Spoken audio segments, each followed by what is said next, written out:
है मसीह का प्यारा वचन, ये है वचन, प्यारा वचन, यीशु मसीह का प्यारा। परमेश्वर के धन्य नाम की महिमा हो। प्रभात मनन के सत्र 1807 में आप सभी का बहुत ही विनम्रता के साथ स्वागत करता हूँ। आइए आज के मनन के लिए हम पढ़ते हैं इब्रानी अध्याय 3 पद 1। इसलिए है पवित्र भाइयों, तुम जो स्वर्गीय बुलाहट में भागी हो, उस प्रेरित और महायाजक यीशु पर जिसे हम अंगीकार करते हैं ध्यान करो। हम बीते दिन यीशु मसीह को हमारा प्रेरित के रूप में परिचय कराने के संबंध में मनन किए थे। इसी पद में हम ये भी देखते हैं कि यीशु मसीह को हमारा महायाजक के रूप में भी परिचय कराया है। आप अवश्य ये बात जानते ही होंगे कि महायाजक की पदवी और सेवकाई इस्राएलियों के बीच परमेश्वर के द्वारा दी गई पदवी और सेवकाई थी। इस्राएल के लेवी गोत्र में हारून और उनके वंशज इस सेवकाई को करने के लिए परमेश्वर के द्वारा नियुक्त थे। निर्गमन अध्याय 28 पद 1 से लेकर 3 तक, अध्याय 29 पद 29, अध्याय 40 पद 13 से 15 तक, गिनती अध्याय 18 पद 7। महायाजक की सेवकाई को संक्षिप्त रूप में बताऊं तो वो परमेश्वर के सामने मनुष्य का प्रतिनिधित्व करना था। Representing man before God was the uttermost responsibility of a Jewish priest. इस्राएलियों की आराधना हो या फिर पाप क्षमा की बलियां हो या अन्य कोई भी कार्य जो उन्हें परमेश्वर के सामने प्रस्तुत करना था, तो वो महायाजक के माध्यम से ही संभव था। लेवी व्यवस्था अध्याय 1 से लेकर 7 तक पढ़ लीजिएगा।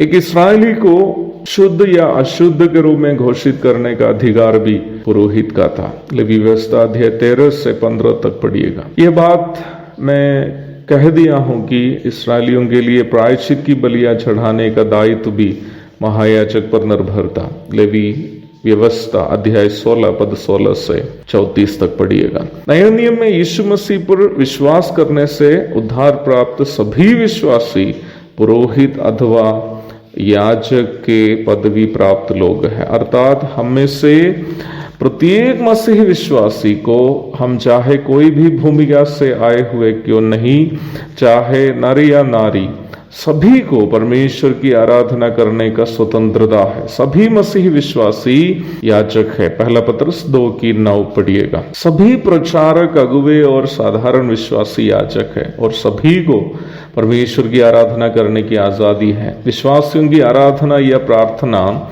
प्रचारक या पास्टर या कोई पादरी परमेश्वर के पास पहुंचाने की जरूरत नहीं है, बल्कि सभी उद्धार प्राप्त विश्वासी को परमेश्वर की आराधना करने का या परमेश्वर से सीधे प्रार्थना करने का अधिकार है। यद्यपि हम सभी विश्वासी याजक या पुरोहित तो है ही, पर हम में से कोई महायाजक नहीं है। हमारा एक ही महायाजक है और वो प्रभु यीशु मसीह है।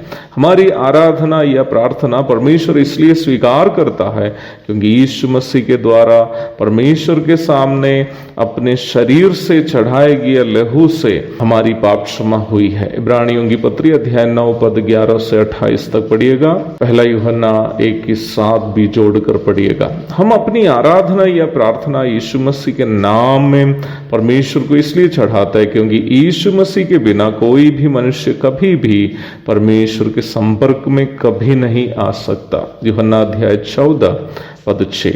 यीशु मसीह हमारा और परमेश्वर के बीच एकमात्र बीचवाई है। पहला तीमुथियुस अध्याय 2 पद 5। इब्रानियों का लेखक इसलिए यीशु मसीह पर ध्यान करने के लिए कहता है क्योंकि हमारा कोई भी भक्ति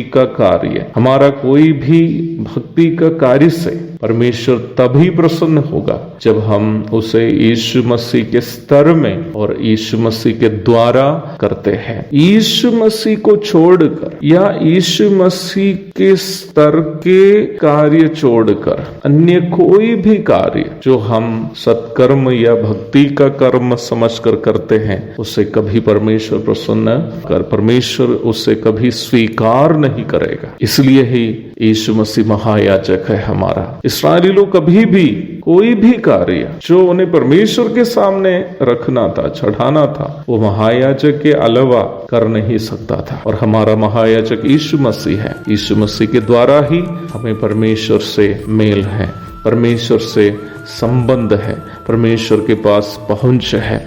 आइए उस यीशु मसीह के सामने उनके पादारविंदों में चुंबन करके आज सुबह हम उनकी आराधना करेंगे। उनके धन्य नाम की महिमा हो। आमीन।